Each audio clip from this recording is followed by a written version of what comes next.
ભારતના બે પાડોશી દેશો શ્રીલંકા અને બાંગ્લાદેશમાં છેલ્લા કેટલાક વર્ષોમાં બળવા થયા છે. પરિસ્થિતિ એવી હતી કે વર્તમાન સરકારને કોઈ પણ ચૂંટણી વિના જ હટાવી દેવામાં આવી હતી અને વચગાળાની સરકારોને સત્તા સંભળાવી પડી હતી.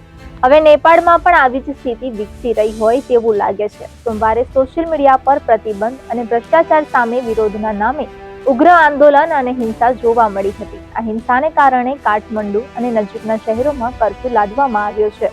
આ પછી પણ હિંસા અટકી નથી. આજે ટોળાએ વડાપ્રધાન કેપી શર્મા ઓલીના નિવાસસ્થાન સહિત ઘણા મંત્રીઓના ઘરોને આગ ચાંપી દીધી છે. નેપાળના વડાપ્રધાન કેપી શર્મા ઓલીએ કટોકટીની સ્થિતિમાં પોતાનો જીવ બચાવવા માટે એક ખાનગી એરલાઇનના વિમાનને સ્ટેન્ડ બાય પર રાખ્યું છે.